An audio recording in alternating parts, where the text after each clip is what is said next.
Personality development workshops 1-1 महीने के होते हैं। हिंदुस्तान के कोने कोने से बच्चे आते हैं 1 महीने के लिए, और जब एडमिशन होता है तो पेरेंट्स, कोई माँ कोई बाप कैबिन में अलग से रोते हैं कि मेरा बेटा 8 साल से मुझसे बात नहीं कर रहा है। अब वो बेटे 10 साल 15 साल के बच्चे इतना सता रहे हैं, तसव्वुर नहीं कर सकते हैं। वही 15 साल पहले जब हॉस्पिटल में डिलीवरी हुई, खुशी का ठिकाना नहीं था, इतना खुश हो गए थे। बच्चे नहीं हो रहे थे तो बड़े बड़े उलमा के पास जाकर दुआएं करवाए थे कि हजरत 4 साल हो गए शादी के, घर में बच्चा नहीं है, दुआ करें। कहाँ कहाँ जाकर दुआ करते थे। उसके बाद एक लड़का हुआ, फिर ऐसे खुश हुए आप, मिठाई बांटने लगे, खुशी का कोई ठिकाना नहीं था। फिर वही लड़का जो 15 साल के बाद खून के आंसू रुलाने वाला बन गया। क्यों?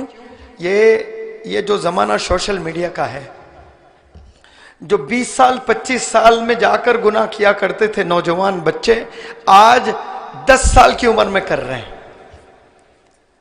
जो 25 साल की उम्र जाकर तब जो गुनाह होते थे, इतना एडवांस हो गया जमाना, वो 10 साल की उम्र में बच्चे वो सारे गुनाह कर रहे हैं। और वालिदा मोहतरमा समझती हैं कि मेरा बच्चा बड़ा मासूम है। वालिद समझता है कि तो इसकी उम्र ही क्या है, लेकिन वो 10 साल की उम्र में वो वालिद ने जितने गुनाह नहीं किए होंगे वो सारे गुनाह कर डाले उसने। क्यों? आसान हो गया है गुनाह करना।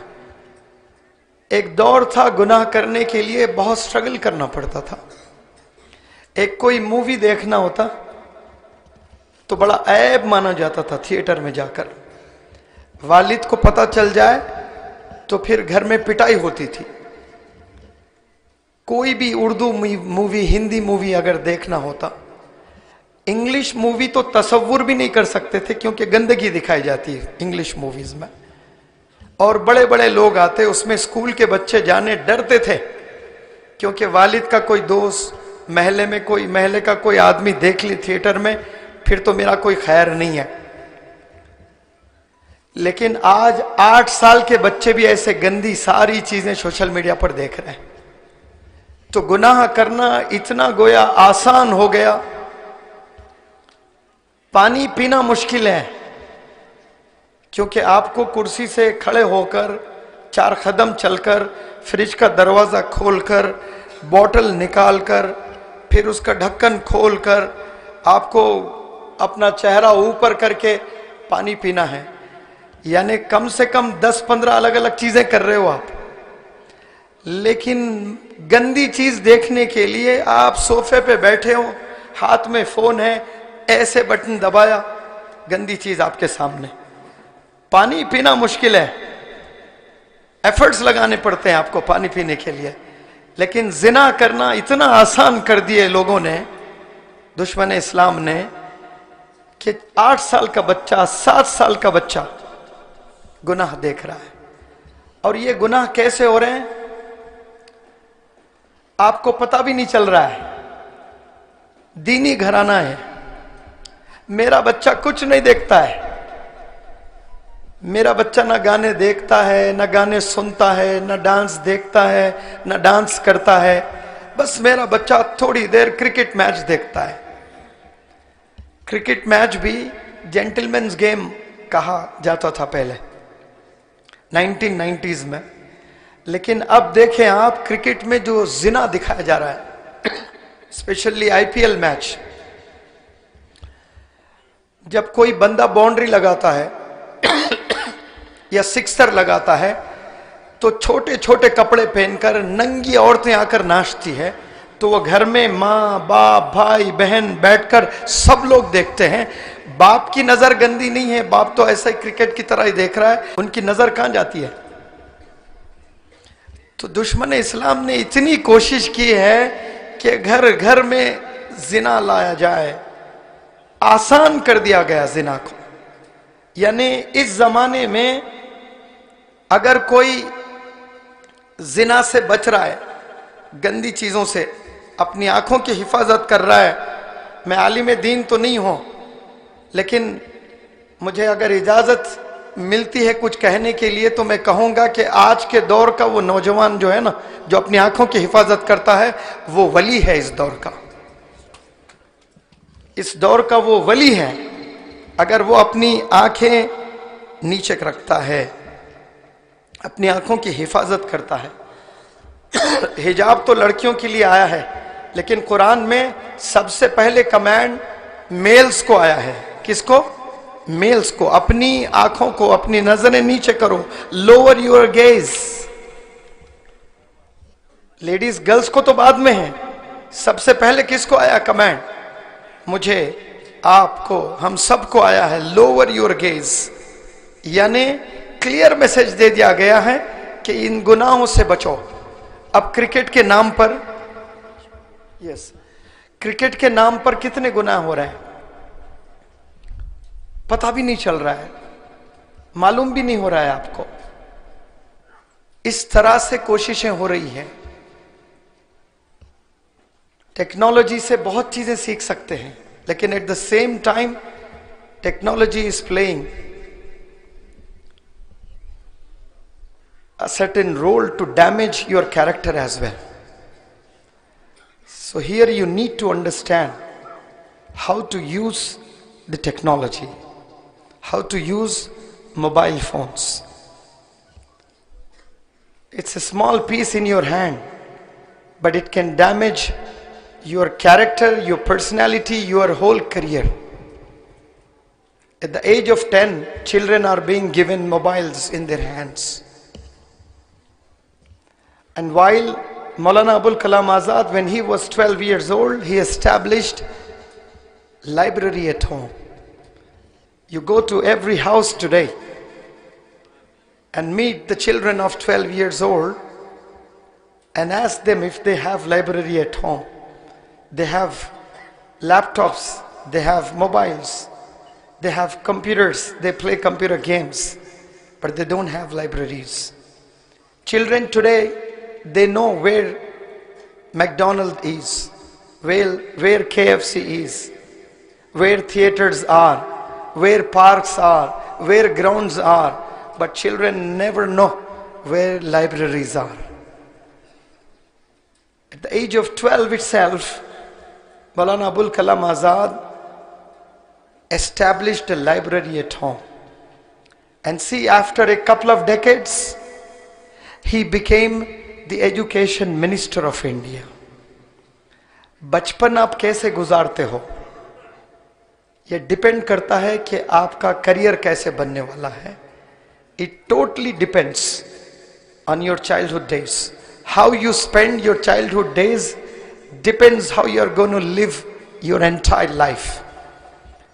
If you spend your childhood days just watching movies or browsing on internet, then you are not going to do wonders in your life.